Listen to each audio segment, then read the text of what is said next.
माफ कीजिएगा, मैं आपको जानता तो नहीं हूँ, लेकिन स्नेहा ने कहा कि आप मुझसे कुछ जरूरी बात करना चाहती हैं। स्नेहा ने मुझसे कहा था कि तुम दोनों एक दूसरे को जानते हो और तुम दोनों में दोस्ती भी है। जी हाँ, ये सच है कि मैं और स्नेहा एक ही कंपनी में काम करते हैं और हम अच्छे दोस्त भी हैं।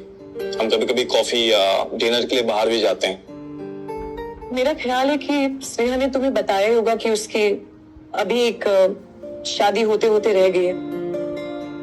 तुम तो उसके अच्छे दोस्त हो ना, फिर शादी में क्यों नहीं आए? आफ्टर ऑल तुम्हारी दोस्त की शादी थी। दरअसल मैं उस दिन बिजी था, इसलिए नहीं आ सका। ऐसा तो कोई भी दोस्त नहीं करता। वो चाहे कितना भी बिजी हो, एटलीस्ट अपनी अपनी फ्रेंड की शादी तो अटेंड करेगा ना। तुम बिजी थे या कोई और वजह थी? एक्चुअली मैं उसकी चॉइस से खुश नहीं था। वो मुश्किल से 2 बार उस लड़के से मिली थी और उसने शादी के लिए हाँ कर दी थी। अरे लेकिन स्नेहा करती भी तो क्या? आफ्टर ऑल तुमने उसे अभी तक प्रपोज भी नहीं किया। क्या ये आप क्या कह रही है? We are friends. देखो, जब दिल में फीलिंग्स होती है ना, तभी एक दोस्त दूसरे दोस्त की शादी अटेंड नहीं करता। तकलीफ होती है ना उसको शादी करता देख। देखिए, स्नेहा ने कहा था कि उसके पेरेंट्स को लव मैरिज पसंद नहीं है और वो उसकी अरेंज मैरिज करवाना चाहते हैं। तो इसका मतलब है कि तुम्हारे दिल में फीलिंग्स थी स्नेहा के लिए, इसलिए तुमने शादी अटेंड नहीं की। चलो, अब तो शादी टूट गई है, अब तो तुम उससे प्रपोज कर सकते हो। मैंने कहा ना, उसके पेरेंट्स को लव मैरिज पसंद नहीं है। अगर मैं उन्हें मना दूं तो करोगे प्रपोज?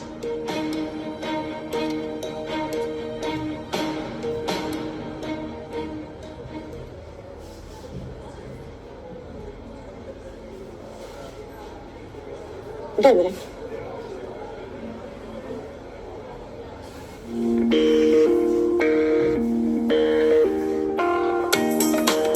लो, करो प्रपोज। स्नेहा, क्या सचमुच तुम मुझसे शादी करना चाहोगी? Oh, hello. Properly. Come on.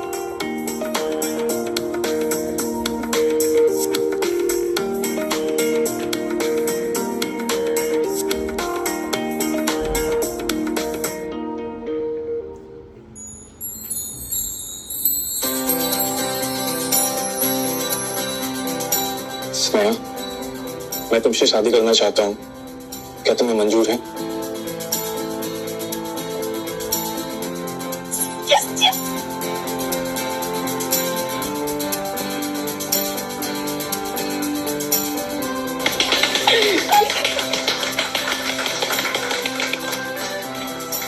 Congratulations, congratulations.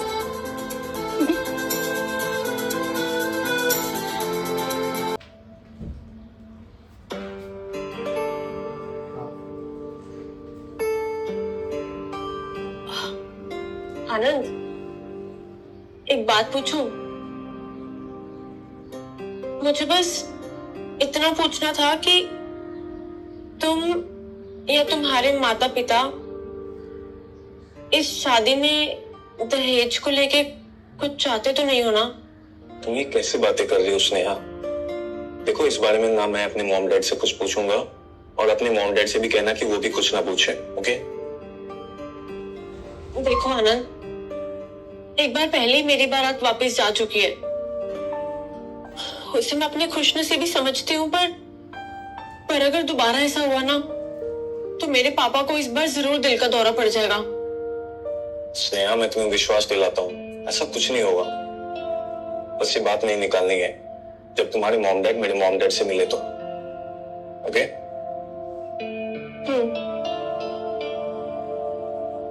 आखिर हम लड़के वाले हैं, हम कुछ मांग क्यों नहीं सकते? उनमें दहेज देने की रिवायत नहीं है माँ। अरे पूरी दुनिया दहेज दे रही है लड़के वालों को। ऐसा नहीं है माँ, आप गलत कह रही हैं। उनके विचार अलग हैं सारी दुनिया से दहेज को लेकर। अब मैं आपको क्या बताऊं, पिछली बार जब बारात वहां गई थी। पिछली बार? यानी एक बार पहले भी बारात जा चुकी है? माँ छोड़ो ना उन बातों को। सच तो ये है कि मैं और स्नेहा एक दूसरे को बहुत पसंद करते हैं और सारी जिंदगी एक दूसरे के साथ गुजारना चाहते हैं। इससे बड़ी कोई बात नहीं हो सकती। इसलिए मैं चाहता हूं कि आप लोग जब भी उनके मॉम डैड से मिले तो आपको दहेज की बात नहीं निकालनी है। अरे भाई, मैं तो कहता हूं जब लेन देन की बात ही नहीं करनी है तो मिलना ही क्यों, सीधे बारात लेकर ही जाएंगे। कर लेना शादी, कर लेना अपनी मनमानी।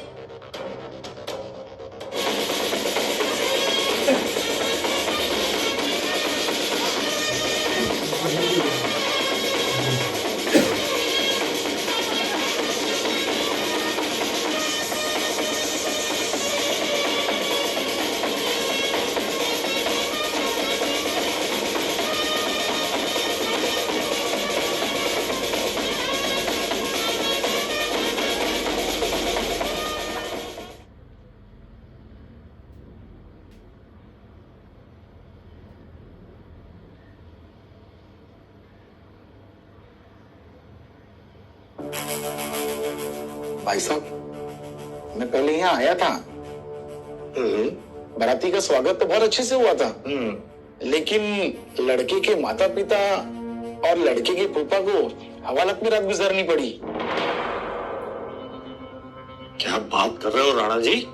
लड़की का दोष नहीं था, दहेज का इंतजाम तो पूरा था। कमरा भर के दहेज था। क्या बात कर रहे हो राणा जी? कमरा भर के दहेज? लेकिन आखिरी वक्त में लड़के वाले अड़ गए जी कि उनको मोटरसाइकिल चाहिए। फिर क्या था, मोटरसाइकिल की जगह जीप आई। अरे वाह आनंद, तूने तो कहा था कि लड़की वालों के यहाँ दहेज देने की रिवायत ही नहीं है, बल्कि पिछली बारात में इन लोगों ने लड़के वालों को कमरा भर के दहेज दिया था। इसका मतलब तूने हमसे झूठ बोला था? अरे कौन है यहाँ लड़की वालों की तरफ से? तो चुप कर, हमें लड़की के माता पिता से बात करनी है।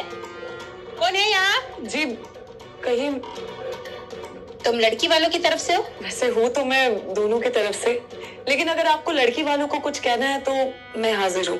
हमारे साथ धोखा हुआ है।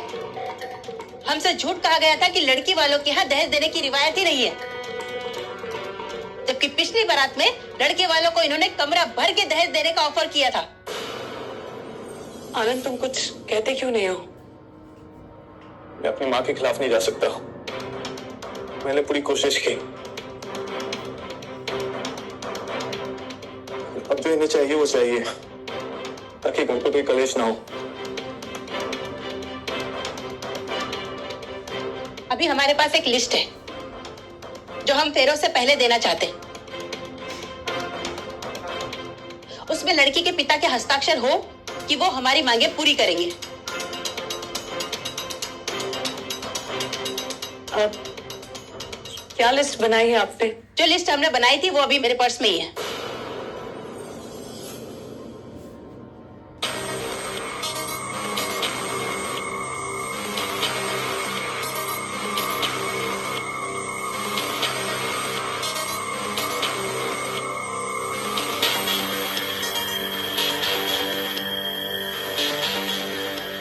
आप लोगों ने भी आखिर में मोटरसाइकिल ही लिखी है।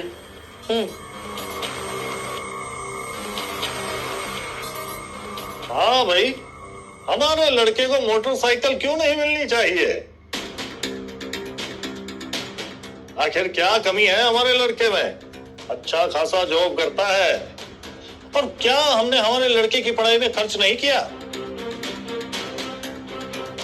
क्या इसका फायदा लड़की और उसके बच्चों को नहीं होगा? पता है सर, आपका ये डायलॉग ना मैंने कहीं और भी सुना है।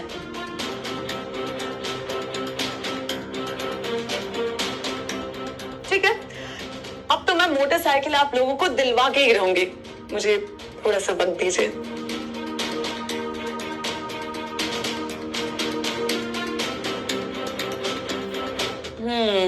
ये भी वैसे ही निकले जैसे पिछले लड़के वाले थे।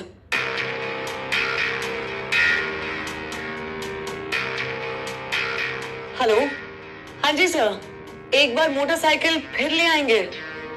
जी हाँ, दहेज में ही देनी है इस बार भी।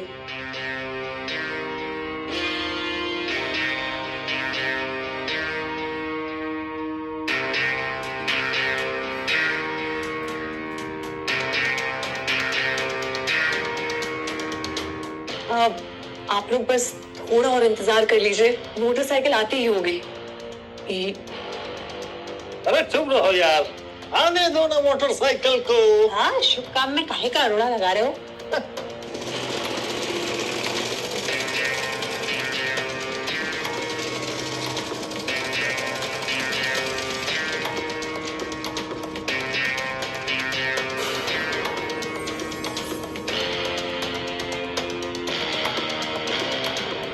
अरे ये लीजिए, आ गई आप लोगों की मोटरसाइकिल। ये लीजिए। तुमने पुलिस वालों को बुला लिया? क्या है ना मैडम, अगर दहेज की प्रथा को जड़ से उखाड़ फेंकना है ना, तो ये नहीं देखना होगा कि कौन अपना है और कौन पराया। जो दहेज मांगेगा उसके खिलाफ सख्त से सख्त कार्रवाई की जाएगी। पता दुख तो बस इस बात का है कि आज के लिए नौजवान लड़के भी इस लालच में आ जाते हैं। अरे ऐसी जवानी का क्या फायदा, ऐसे उच्च विचार का दावा करने वालों का क्या फायदा, जबकि मूल विचार ही दकियानूसी हो। बहुत जल्दी हमारी पुलिस की जीप आने वाली है। एक रात पुलिस स्टेशन में गुजारिएगा, उसके बाद दहेज का भूत अपने आप ही सर से उतर जाएगा। क्या क्या मैं स्नेहा से 2 पल बात कर सकता हूँ? हाँ कर लो, जब तक पुलिस की जीप नहीं आती तब तक बात कर लो। देखो, अगर स्नेहा तुमसे बात करना चाहती है तो तुम जरूर बात कर सकते हो।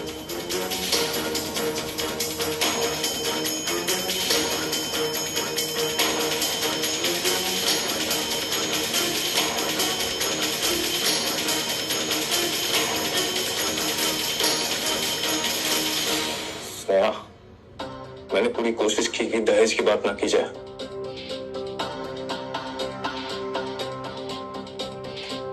लेकिन ऐसा नहीं कैसे दहेज की बात निकली जो पिछली शादी में तुम्हारे माता पिता उस लड़के को देने वाले थे, और अब मैं अपने माता पिता के खिलाफ नहीं जा सकता।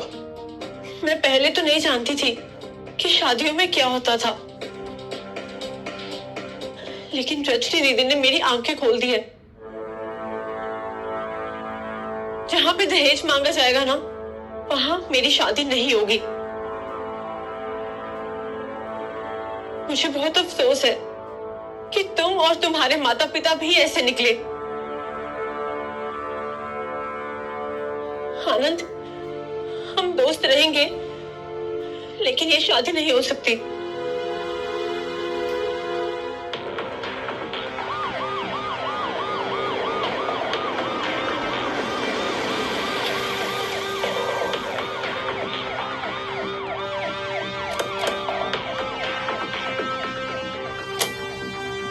चलो इन्हें भी राउंड अप करो, डालो जिम में, चलो जल्दी। लेडी हवलदार, इन्हें भी ले लो। चलो चलो चलो हमारी बात चलो, सुनिए, इंस्पेक्टर साहब। चलिए चलिए। वो सुनाना है सब पुलिस स्टेशन में, चलिए।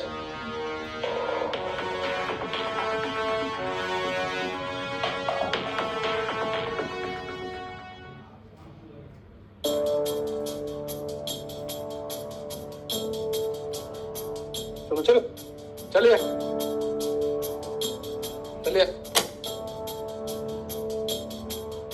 जीवन भर मैंने आपका सम्मान किया है माँ डैडी, जिस तरह से आपने कहा मैं उसी तरह से चला, लेकिन आज मैं आपके ख्यालों के साथ नहीं हूं, आज मैं अपने प्यार के साथ हूं। माँ, मैं ये शादी करूंगा। अगर आप लोग को ये शादी दहेज के बगैर मंजूर है तो आप लोग नीचे उतर आइए और हम नई पीढ़ी के साथ कंधे से कंधा मिलाकर चलिए। माँ, शादी कोई व्यापार नहीं है, शादी तो एक प्यार का बंधन है। मैं जा रहा हूं उस मंडप में जहां मंत्र पढ़े जाएंगे। अगर आप आना चाहे तो आ जाइएगा।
वक्रतुंड महाकाय सूर्यकोटि समप्रभा निर्विघ्नं कुरु मे देवा सर्वे कार्येषु सर्वदा। माँ अम्बे अम्बिके अम्बालिके शिवे सर्वार्थ साधिके शरण्ये त्र्यंबके गौरी नारायणी नमस्तुते। ओम श्रीमन्महागणाधिपतये नमः स्वाहा। लक्ष्मी नारायणाभ्याम नमः स्वाहा। एकाक्षाय मंगलाय तनो हरिः हरिः ओम। स्वस्ति न इंद्रो वृधशवाः स्वस्ति न पूषा विश्ववेदाः स्वस्ति नस्तारक्षो अरिष्टनेमिभ्यां नमः स्वाहा। कुल देवताभ्यो नमः स्वाहा। स्वराभ्यां नमः स्वाहा। वाणी हिरण्य गर्भधराम स्वाहा। वर वधू एक दूसरे को वरमाला पहनाएंगे, खड़े हो जाएं।